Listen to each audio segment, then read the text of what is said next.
Then the prophet Elisha called a member of the company of prophets and said to him, Gird up your loins, take this flask of oil in your hand, and go to Ramoth-Gilead. When you arrive, look there for Jehu son of Jehoshaphat, son of Nimshi.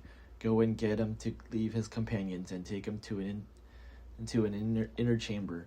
Then take the flask of oil, pour it on his head, and say, Thus says the Lord, I anoint you king over Israel. Then open the door and flee, do not linger. So the young prophet, went to Ramoth-Gilead. He arrived while the commanders of the army were in council, and he announced, I have a message for you, commander. For which one of us asked Jehu? For you, commander. So Jehu got up and went inside. The young man poured the oil on his head and saying to him, Thus says the Lord, the God of Israel, I anoint you king over the people of the Lord, over Israel. You shall strike down the house of your master Ahab, so that I may avenge on Jezebel the blood of my servants the prophets, and the blood of all the servants of the Lord. For the whole house of Ahab shall perish. I will cut off from Ahab every male, bond or free in Israel. I will make the house of Ahab like the house of Jeroboam son of Nebat, and like the house of Baasha son of Nahajah. The dogs shall eat Jezebel in the territory of Jezreel, and no one shall bury her. Then he opened the door and fled. When Jehu came back to his master's officers, they said to him, Is everything all right? Why did the madman come to you? He answered them, Do you know the sort and how they babble?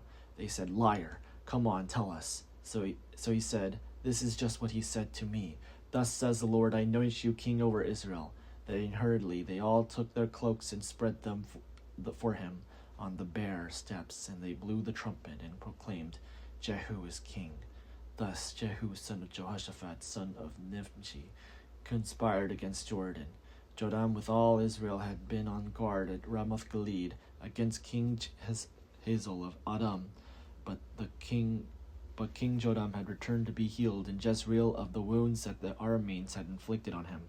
When he fought against King Hazael on Aram, so Jehu said, If this is your wish, then let no one slip out of the city to go and tell the news in Jezreel. Then Jehu mounted his chariot and went to Jezreel. When Joram was lying ill, King Ahaziah of Judah had come down to visit Joram. In Jezreel, the sentinel standing on the tower spied the company of Jehu arriving and said, I see a company. Joram said, Take a horseman, send him to meet them, and let him say, Is it peace? So the horseman went to meet him. He said, Thus says the king, Is it peace? Jehu responded, What have you to do with the peace? Follow in behind me. The sentinel reported, saying, The messenger reached them, but he is not coming back. Then he sent out a second horseman, who came to them and said, Thus says the king, Is it peace? Jehu answered, What have you to do with peace? Fall in behind me. Again the sentinel reported, He reached them, but he is not coming back. It looks like the driving of Jehu son of Nimshi, for he drives like a maniac. Joram said, Get ready. And they got his chariot ready. Then King Joram of Israel and King Ahaziah of Judah set out, and each in his chariot, and went to meet Jehu. They met him at the property of Naboth the Jezreelite. When Joram saw Jehu, he said, Is it peace, Jehu?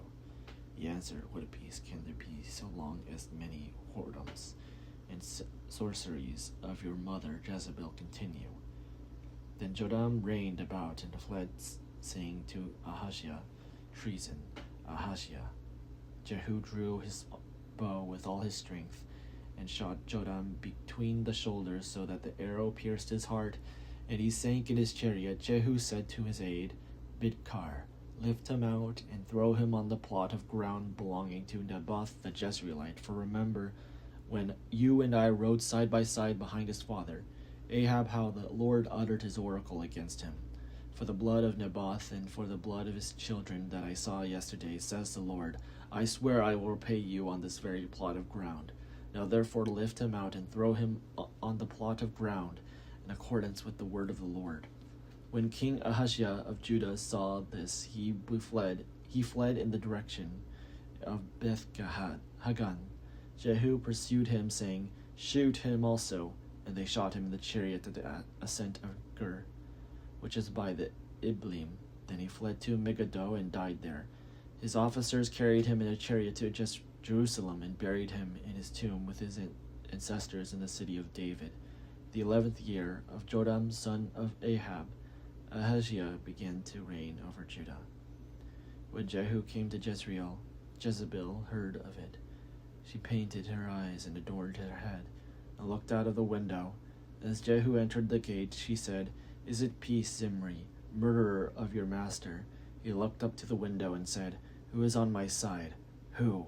2 or 3 eunuchs looked out at him. He said, "Throw her down."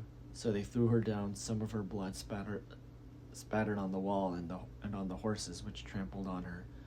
Then he went in and ate and drank. He said, "See to that cursed woman and bury her, for she is a king's daughter." But when they went to bury her, they found no more of her than the skull and the feet and the palms of her hands. When they came back and told him, he said, "This is the word of the Lord, which he spoke by his servant Elijah. The Tishbite, in the territory of Jezreel, the dog shall eat the flesh of Jezebel. The corpse of Jezebel shall be like dung on the field in the territory of Jezreel, so that no one can say, 'This is Jezebel.'"